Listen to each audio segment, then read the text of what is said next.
Ciao, c'est Yons le Geek. Aujourd'hui, on va parler de Dragon Ball Daima épisode 4, juste après le générique. I don't ever slow up, no I don't take shit. I got no love for the fakeness. If you wanna play tough and wanna hate this, I'll always show up. I don't ever slow up, no I don't take shit. I got no love for the fakeness.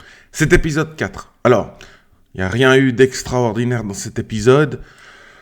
Un épisode assez plaisant. C'est chiant quand même, un format hebdomadaire. Si on pourrait avoir tous les épisodes d'une saison one shot, ce serait parfait. Alors, on apprend 2-3 trucs dans cet épisode. Le truc qu'on apprend, c'est que voilà, les premières Dragon Ball qui ont été créées viennent du monde des démons. Après, logique, vu que les Namek viennent du monde des démons, ça ne pouvait pas être autrement. Donc, 3 Dragon Ball gardés par 3 gardiens. Ça, c'est pas mal. On voit déjà comment ça va se passer. On passe un monde, le boss final, qui a la Dragon Ball, on le bat, on récupère la Dragon Ball, on passe dans l'autre monde, etc. Ça fait plaisir de revoir un Son Goku qui réfléchit. Parce que, putain, dans Dragon Ball Super, on avait le teubé de service. Mais là, il réfléchit. Et c'est même lui qui propose, allez, on va chercher ces 3 Dragon Ball. Bon, il propose ça à la base parce qu'il a entendu que les gardiens étaient surpuissants et c'est ça qui l'a motivé en fait à les combattre. On sait très bien, sans Saiyan, plus l'adversaire est fort, plus on a envie de se battre. Sa première idée, c'était de réunir justement ces 3 Dragon Ball après avoir battu tous ces gardiens et de lui demander de grandir. Enfin, qu'ils reprennent leur forme adulte tous. Après, il faudra voir, on va dire, les limites des vœux que ces Dragon Ball du monde des démons peuvent accorder.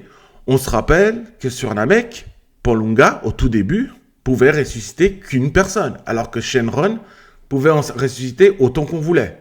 Après, il y avait la règle que sur Terre, Shenron ne pouvait pas ressusciter plus de 2 fois une même personne, qu'alors que sur Namek, Porunga pouvait indéfiniment ressusciter la personne. Donc, encore à voir les limites de ces Dragon Ball.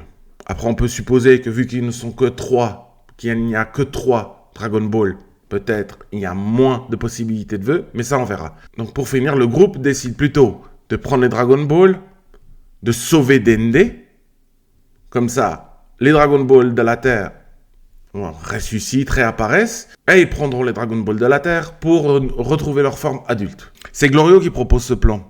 Car le plan initial de Son Goku était plutôt de grandir.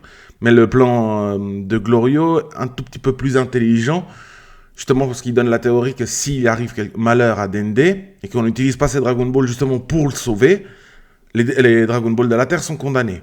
Bon, après, ils auraient pu réfléchir, bon, s'il arrive quelque chose à Dende, on retourne sur Namek, on invoque Porunga, on ressuscite Dende, et les Dragon Ball reviennent comme ça sur Terre. Dans cet épisode, on peut comprendre pourquoi Kaioshin a des doutes sur Glorio. Parce qu'on va dire que c'est plutôt Glorio qui pousse, mais sans que Son Goku s'en rende compte, à aller chercher ces Dragon Ball. On voit qu'en fait, c'est plutôt son objectif. Maintenant, on ne sait pas son réel objectif. On sait qu'il a été envoyé par le roi démon du 3e monde. Comme je l'ai dit dans ma précédente vidéo, enfin, dans mes 2 dernières précédentes vidéos, pour moi, c'est un mercenaire. Mais comme on peut le voir, Glorio, dès qu'il fixe le nouvel objectif, donc réunir ces 3 Dragon Ball, on voit le petit sourire. Alors, qu'est-ce qui peut se passer? Il veut utiliser les Dragon Ball pour lui? Il a un vœu spécifique pour lui? On le verra. Mais ça donne de l'intrigue, c'est pas mal. Avant de conclure cette vidéo, je veux juste revenir sur un truc.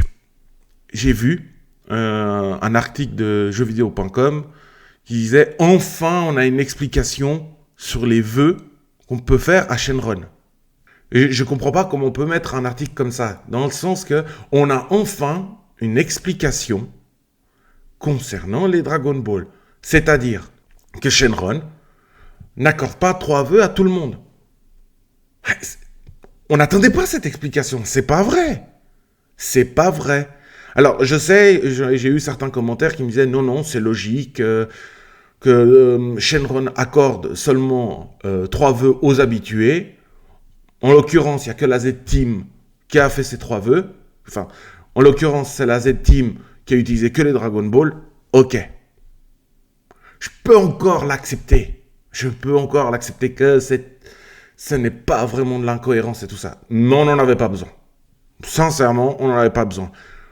Si on ne voulait pas justement que le roi Goma réalise les 3 vœux, il y avait un truc scénaristique mieux à faire.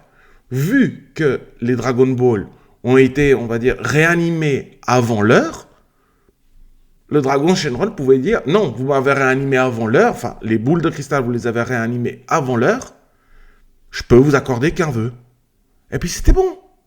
C'était bon, pas besoin de polémiquer. « Ah, d'accord, c'est bon, on comprend maintenant pourquoi il accorde qu'un vœu. » Non, vous auriez mis ça, c'était bon.